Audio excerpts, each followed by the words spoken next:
उसमें कुछ घटनाक्रम ऐसी है कि शहर के बहुत सारे लोग 6 तारीख के बाद मुझे आकर मिल रहे हैं, जो अलग अलग चीज़ लोग आके बता रहे हैं जिन लोगों का इस्तेमाल किया गया है।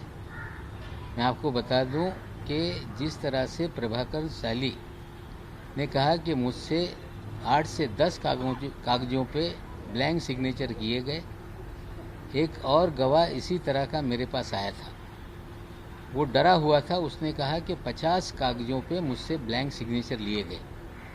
वो एक जिक्र कर रहा था जो नाइजीरियन को फंसाया गया, उसी की खबर पे नाइजीरियन वाला मामला बना था। ऐसे ऐसे खत कोई भी लिख सकता है, कोई भी घर पे बैठ के लिख सकता है ऐसे खत। अगर उस खत पे किसी का नाम नहीं है और अगर उसमें कोई भी किसी का क्लेम नहीं है, किसी इंसान का जिसने वो खत लिखा है, सामने आए और बेधड़क तरीके से कंप्लेंट करे और फिर चाहिए तो इसकी जांच हो। देखिए, हमारी बिटिया का सीडीआर समीर वानखेड़े ने मुंबई पुलिस से मांगा। पुलिस ने कहा है कि उनके निजी जीवन की जानकारी हम नहीं दे सकते, लेकिन मेरी जानकारी है कि इस शहर में समीर वानखेड़े 2 प्राइवेट व्यक्ति के जरिए लोगों के फ़ोन इंटरसेप्ट कर रहा है। जो 2 व्यक्ति हैं उनके नाम मेरे पास हैं, उनके एड्रेस मेरे पास हैं।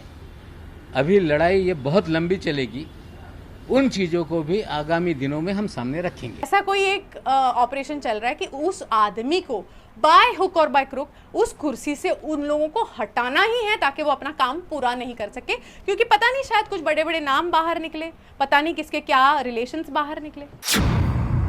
अभी तो जब टैबिंग का मामला निकलेगा तो किसका किसका टैब हुआ है मामला सामने आएगा।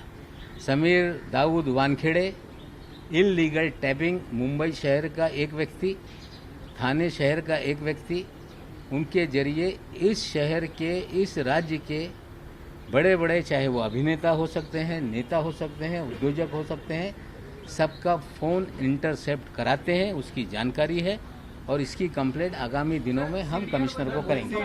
नहीं, मुझे ऐसा लगता है ये सारे झूठे, सारे फॉल्स क्लेम्स हैं, क्योंकि अगर इसके ऊपर उनके पास कोई भी प्रूफ होगा तो आई एम श्योर वो कोर्ट में पेश करेंगे और इसके ऊपर तभी न्याय हो पाएगा। हम ऐसे ट्विटरबाजी करके कुछ नहीं पा सकते, बिकॉज ट्विटर पे कोई भी कुछ भी उठ के लिख सकता है। मैं भी कुछ भी लिखूं किसके बारे में, लेकिन ये सच नहीं हो जाता। अभी पे कायम रहें, सारी चीज़ें आज ही खुलासा कर देने की जरूरत नहीं है। कम से कम पहली शादी हुई थी, ये तो मामला सामने आ गया। अब वो किस कानून से हुई थी वो दावा कर रहे हैं।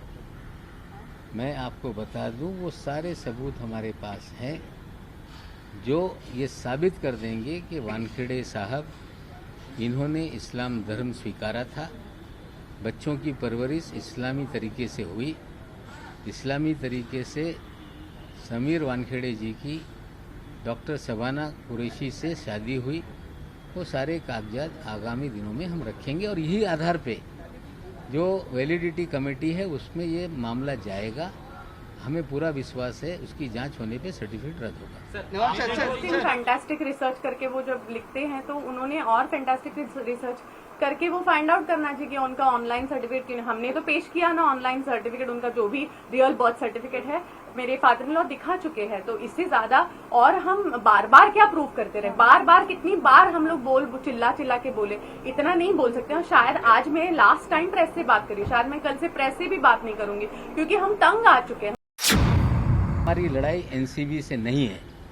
एक व्यक्ति जिसने इस संस्था का इस्तेमाल करके हजारों करोड़ रुपए की वसूली की, पूरी तरह से नाजायज लोगों को फंसाया, और जब मैं मंत्री होते हुए हमारे लोगों को इस तरह से हो सकती है तो आम आदमी के साथ क्या हुआ होगा। इसके कारण ये सारी चीज़ें 8.5 महीने से हम खोज रहे हैं और बहुत सारी चीज़ें सामने आई। मेरी लड़ाई अन्याय के खिलाफ है। मुझे ऐसा लगता है कि उनके पीछे कौन कौन है ये बताने के लिए मैं बहुत छोटी हूँ। उनके अगेंस्ट यस डेफिनेटली एक पूरी यंत्रणा काम कर रही है, पर आई एम श्योर कि हमारी महाराष्ट्र सरकार इतनी समझदार है और इतनी कोऑपरेटिव है कि वो जरूर जीत सच्चाई की ही करेंगे।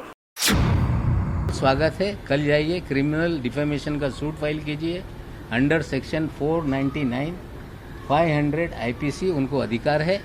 अंधेरी कोर्ट में ले जाके कर दे या कुर्ला कोर्ट में फाइल कर दे, मुझे आरोपी बनाए और मैं वहाँ कोर्ट में जाऊँगा, जमानत लेनी पड़ेगी लूँगा, लेकिन कोर्ट में अपना मामला लड़के इनका फर्जीवाड़ा उसी कोर्ट में मैं एक्सपोज करूँगा। I challenge mister Dawood Wankhede, please file a complaint against me.